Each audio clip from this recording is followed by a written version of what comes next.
Welcome to the Daily Dose of Dopamine. My name is Robert and my pal Susan, and we're talking all things day one, the power of storytelling, and how it can manifest in our lives. And we are using my favorite film of all time in the second iteration of the program, the Shawshank Redemption. And the program is the Parkinson's prison and the hero's journey to escape. So we use pieces of the film, clips of it, and the motif in general, and then apply it to the hero's journey, the 12 stages, to see here's what Andy's doing, and here's maybe where you are. And now you start drawing lines. You decide, do you connect in some fashion to these places? And not everything's going to be a perfect fit, but there's enough there to where, when we consider it through those lenses, cajole people into recognizing things they didn't know were there about themselves. Is that a fair estimation? It's groundbreaking awareness. It's Yeah. it's earth-shattering awareness. Yes, that is fair for sure. It's just barely It, scratching the surface of how for powerful. those not steeped in it, the reason why the hero's journey works so well is because of its deep roots, right? That this isn't some, you can see people dismissing, oh, new agey or just new formulas, that. It's like, no, you can apply these principles to stories from the time when people were painting on the caves.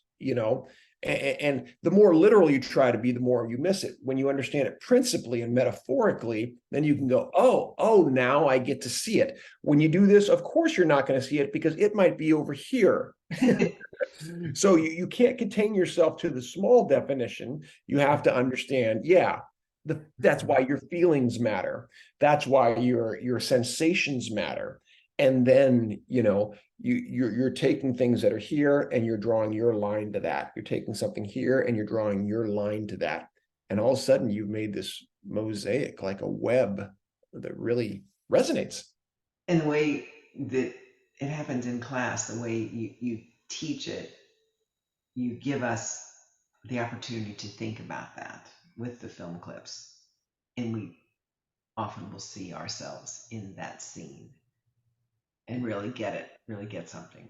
What's fascinating is, yeah, you're right. I put it out there, and yet what happens, it's happening with this latest group so often. And I was gently cajoling them again yesterday toward this because a student did it and did it so well that people think they have to work so much harder than they do, that they won't take the simple thing and connect themselves to it. For example, in this week's reflection, the third of four there will be in the 16 total weeks of the journey, I had encouraged them to look at the stage of the journey and say, consider the idea of the fireside chat, which you see in scores of movies, because in real life, sitting around the fire has roots to when we were, cave dwellers. Once again, this was a time to tell stories, to tell truths, to give fears, to cook food, all those things, right? It's life giving.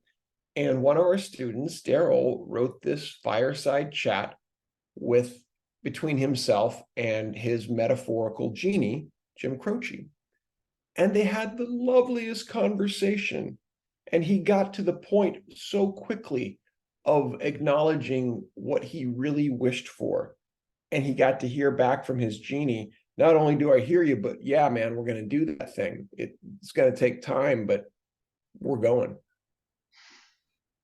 I can hardly express how beautiful that was, that he took the form and he took the simplicity of what was there and then plugged it all in, versus what I think we see so often is people trying to, come at it from all sorts of outside angles. It's like you can do that, but it's so much harder for you and the reader.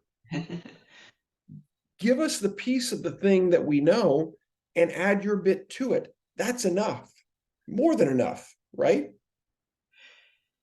And to have us do it in writing is it's a big challenge for a lot of people, and I hope not a deal killer for people who will consider it, because there's so much support and value in doing it. And you only ask for a half page to a page. It's not like we're writing a thesis every week. No, and I want to bring up another student, Michael. Qualia, who doesn't mind, of course, me shouting him out because he does such great work in the Parkinson's community broadly. If you don't know his podcast, please go see it or listen to it. It's wonderful. Michael talked about, has said several times, how he didn't consider himself a writer before this. And I'm reading his writing going, you got to be kidding me.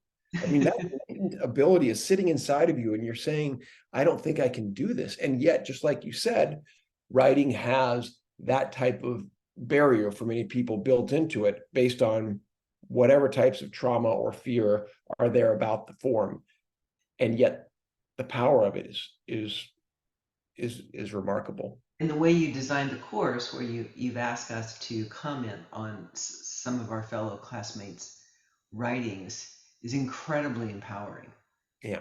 Your comments and then comments from others. So those two guys, as an example, didn't believe until they start getting all this reinforcement. And then Jim Croce shows up. Yeah.